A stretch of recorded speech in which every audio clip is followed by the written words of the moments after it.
मित्रों, वैदिक ज्योतिष केंद्र में आपका स्वागत है। आज मैं बात करने वाला हूँ वैदिक ज्योतिष केंद्र के अंतर्गत जो सब्जेक्ट है, जो विषय है हमारा लेके आया हूँ, बड़ा ही रोचक है। क्योंकि हर ज्योतिषी को, हर लोगों को लगभग ये प्रथम चरण होता है ज्योतिष सीखने का, ज्योतिष जानने का, ज्योतिष में रुचि रखने का। ये बेसिक होता है, ज्ञान होता है, और इसके बिना हम आगे बढ़ भी नहीं सकते। तो वो कौन सा सब्जेक्ट है, कौन सा विषय है जिसके बिना हम ज्योतिष का एक कदम भी आगे नहीं बढ़ सकते, वो आज मैं लेके आया हूँ विषय के तौर पर। हमारे वीडियो में आज आपको जानने को मिलेगा। वीडियो बिना स्किप करके देखेंगे तभी समझ में पूरी तरह मित्रों आएगा। वीडियो शानदार रहने वाला है, इसलिए लाइक करें, शेयर करें, सब्सक्राइब करें, साथ में बेल आइकन का बटन जरूर दबाएं, ताकि हमारा नया लेटेस्ट वीडियो इसी तरह रोचक ज्ञान, तथ्य, सूत्र के साथ आपको प्राप्त हो। नई नई जानकारी ज्योतिष का मैं लेके आता हूँ मित्रों। चलिए वीडियो स्टार्ट करते हैं। आज हमारा जो विषय है, तो विषय आपको देख लीजिए पहले आप। क्या कहता है कुंडली के 12 भाव व घर? भाव कह लो चाहे घर कह लो आप उनको। कौन सा भाव क्या कहता है? जब हम एनालिसिस करते हैं, फलादेश करते हैं किसी का, तो फलादेश करने के लिए हमें राशि और भाव को मैच करना होता है कि भाव क्या फल देता है और राशियां क्या कहती हैं। उसी के अनुसार हमें फलादेश निकालने का अधिकार भी है, वो देना भी पड़ता है अगले को कि भाई इस भाव में इस राशि का स्वामी बैठा हुआ है और इस राशि के पढ़ने के कारण इस भाव का ये फलादेश होगा। तो हमें भाव का महत्व जानना जरूरी, कौन सा भाव क्या क्या देता है, क्या कहता है वो, वही चीज़ आज हम लेके आए हैं बहुत ही सरल और सटीक विधि से मित्रों। चलिए वीडियो स्टार्ट करते हैं देर ना करते हुए। तो ये रहा लग्न।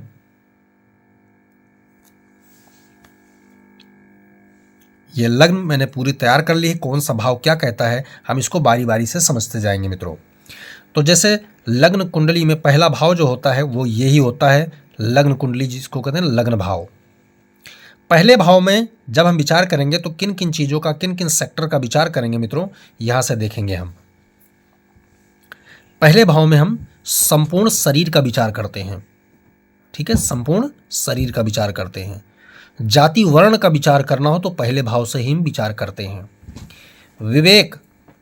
विवेक जो होता है, मन यानी बुद्धि का बाद जो विवेक होता है वो इसी भाव से विचार करते हैं। शील, संयम जो होता है, शील, वो इसी भाव से विचार करते हैं। आकृति, बनावट जिसको बोलते हैं आकृति, हम इसी भाव से विचार करेंगे। मस्तिष्क, उसका माइंड क्या है, वो इसी भाव से विचार करेंगे। दिमाग की तौर पर क्या स्थिति, क्या हालात हैं उसके।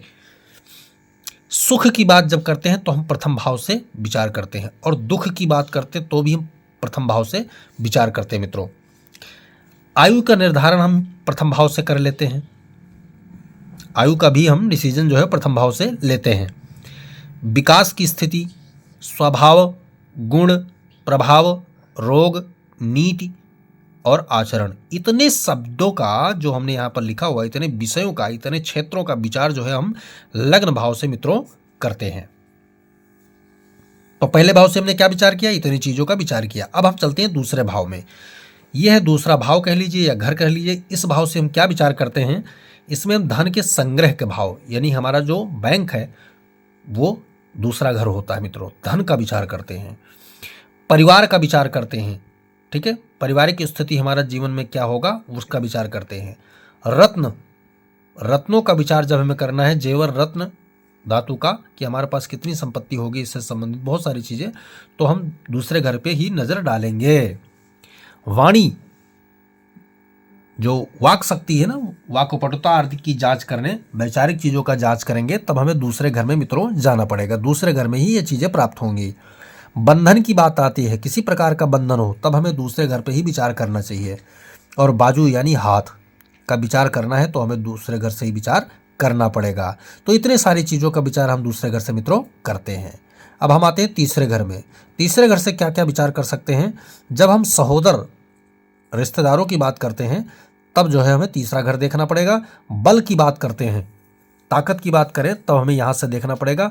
पराक्रम की बात करें, शौर्य जिसको बोलते हैं पराक्रम, उसका विचार करेंगे तब हम तीसरे घर से करेंगे। धैर्य, पेशेंस जो होता है ना, धैर्य की बात करेंगे तो हम तीसरे घर से बात करेंगे। भाई बहन आदि जो होते हैं उनकी बात करेंगे तो यहाँ करेंगे। रिश्तों रिश्तेदारी संबंधी की बात करेंगे तो हम यहाँ से करेंगे। और ऐश्वर्य जो होता है ना, ऐश्वर्य, ख्याति जिसको बोलते हैं, उसका विचार करना है तो हम तीसरे घर से ही विचार मित्रों करेंगे। तो तीसरे घर से हमें इतनी चीज़ों का विचार करना है। अब हम चलते हैं चतुर्थ भाव में। चौथे भाव में जब हम विचार करना है तो किस किस क्षेत्रों का, किन सब्जेक्ट का, किन विषयों का विचार करना है। तो यहाँ हम माता से संबंधित विचार करेंगे। हम सुख से, सुख यहाँ भी था, सुख यहाँ भी, ठीक है। यहाँ का सुख शारीरिक सुख है, यहाँ का सुख सभी सुख की बात कर रहा है, ये सभी प्रकार के सुख की बात कर रहा है। तो सुख का विचार यहाँ से करना है। हमें भूमि संपदा की बात कर रहे हैं, इससे विचार करेंगे चतुर्थ घर से। भवन आदि यानी मकान, बिल्डिंग का विचार जब करना है तो हमें चतुर्थ घर से करना है। वाहन आदि का विचार करना है, यहाँ से करना है। संपत्ति का विचार करना है तो चतुर्थ घर से करना है। छल, उदारता, दया, चारों पैर, ठीक है, चारों पैर, हाथ दो पैर, सबका विचार करना है तो हमें चतुर्थ घर से ही करना है। और जनता आदि का विचार करना है तो चतुर्थ घर से मित्रों करना है। इतने सारे सब्जेक्ट विषयों का विचार हमें चौथे घर से करना है कुंडली के। पंचम घर से क्या कर सकते हैं? पंचम घर से हमें विद्या का विचार करना है, बुद्धि का विचार करना है, संतान का विचार करना है, मामा का विचार करना है, इष्ट का विचार करना है। इतने विषयों का हमें जो है पंचम भाव से विचार करना है। कितनी बुद्धि किसके पास है, पंचम घर में चले जाओ। विद्या कितनी होगी, पंचम घर में चले जाओ। संतान कैसा होगा, पंचम घर में चले जाओ। इष्ट का विचार करना है, चयन करना है तो तुम पंचम घर में चले जाओ। तो ये पंचम घर से इतने सब्जेक्ट विषयों का विचार हमें करना है। अब हम बात कर लेते हैं छठे घर की। छठे घर से मित्रों हमें जो है संदेह जनक स्थितियां जब पैदा होती तो छठे घर से ही देखा जाता है। शत्रु का विचार करना है तब हमें छठे घर से। रोग का विचार करना है तो छठे घर से। ऋण यानी कर्ज का विचार करना है तो छठे घर से। पीड़ा कितनी होगी जीवन में, उसका विचार करेंगे तो छठे घर से। भ्रम की स्थिति जो होती है, मन में संशय भ्रम जो होता है, शंका, ये सब छठे घर से विचार करेंगे। अहम यानी घमंड की बात करते हैं तब यहाँ से छठे घर से विचार करते हैं। कपट, द्वेष, कपट जो द्वेष होता है, ये सब छठे घर से विचार करते हैं। इतनी स्थितियों की विचार हमें जो है छठे घर से करना है। सप्तम घर से हम क्या विचार कर सकते हैं? सप्तम घर से हमें विचार करना है अपने व्यापार, व्यवसाय, वाणिज्य के क्षेत्रों को। स्वास्थ्य की बात करें तो सप्तम घर से देखा जाता है। विवाह, वैवाहिक जीवन सप्तम घर से देखा जाएगा। कामेच्छा सप्तम घर से देखा जाएगा। ससुराल की स्थिति सप्तम घर से। पत्नी की स्थिति सप्तम घर से। झगड़ा लड़ाई सप्तम घर से। पार्टनर की विचार करें, किसी भी प्रकार पार्टनरशिप हो तो हम सप्तम घर से। ग्राहक की स्थिति देखना है जीवन में तो हम सप्तम घर से विचार करेंगे मित्रों।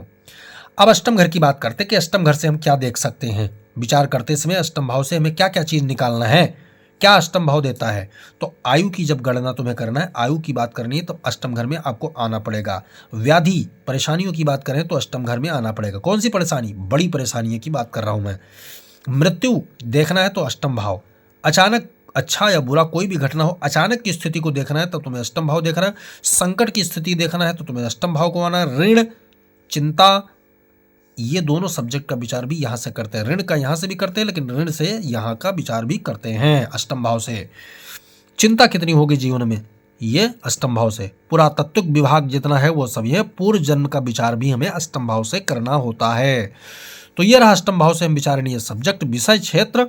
अब हम बात कर लेते हैं नवम भाव। नवम भाव से हम क्या क्या विचार कर सकते हैं मित्रों?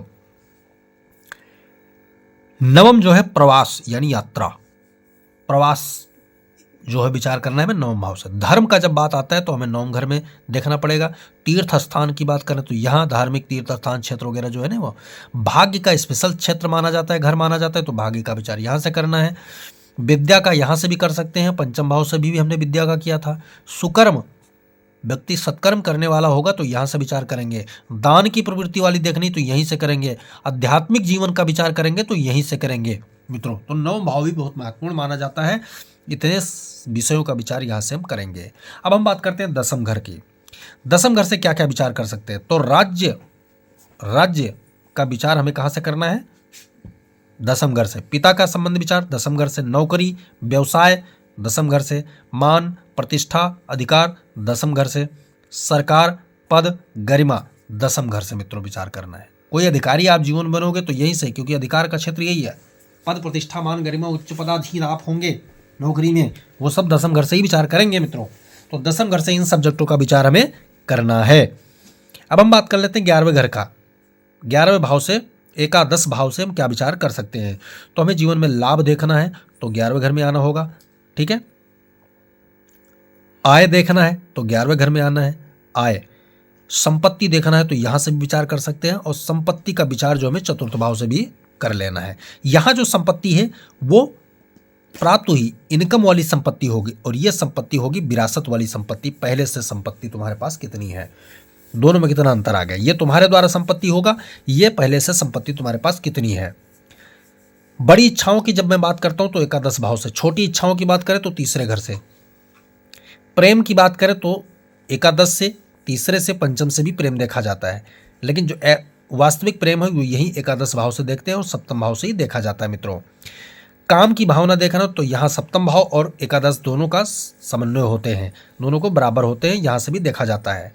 रति सुख की बात करें तो 11वें घर से देखा जाता है और कन्या संतान की बारे में चर्चा करेंगे तो हम 11वें घर से ही देखा जाएगा। तो एकादश भाव बहुत महत्वपूर्ण हो गया, यहाँ से इन्हीं शब्दों का और विषयों का विचार करते हैं। अब हम बात कर लेते हैं द्वादश भाव यानी 12वें भाव से हम क्या विचार कर सकते हैं। तो 12वें भाव से हम व्यय यानी खर्चे का भाव है, हानि का भाव है, हानि हम यहाँ से देखेंगे। दंड की बात करते हैं, ठीक है, तो यहाँ से रोग छत्र छाया की बात करें, व्यसन यानी कि जो जुआ शराब लॉटरी ये सब व्यसन होता है ना, इस सब का विचार यहीं से करेंगे। कानूनी चीज़ों का विचार यहीं से करेंगे और अशांति जीवन में कितना है वो यहीं से विचार मित्रों करेंगे। तो ये रहा 12वें भाव का संपूर्ण डिटेल। जब भी आप किसी कुंडली का फलादेश निकालें तो भाव के विषयों को, भाव के क्षेत्र के, भाव के कारक को मत भूलिए कि ये भाव हमें एक्चुअल में देता क्या है। जब हमें ये चीज़ पता होगा तभी हम किसी कुंडली का फलादेश मित्रों कर सकते हैं। जैसे आज हमने भाव फलादेश लेके आया हूँ, भाव क्या कहते हैं लेके आया हूँ, ऐसे में 12 राशियों को भी लेके आऊँगा अगले वीडियो में, तो आपको और सरलता होगी, समझने में आसानी है। ज्योतिष आसान नहीं है, लेकिन सूत्र दर सूत्र, स्टेप बाय स्टेप जब सीखेंगे तभी समझ में पूरी तरह मेरे मित्रों आएगा कि ज्योतिष, जब सूत्र समझ जाएंगे तो ज्योतिष सरल हो जाएगा, वरना तो ज्योतिष बहुत हार्ड सब्जेक्ट है। कितनों भी जान लो, सूत्र इसमें कम पड़ जाते हैं, अनुभव बहुत ज़्यादा मायने रखता है मित्रों।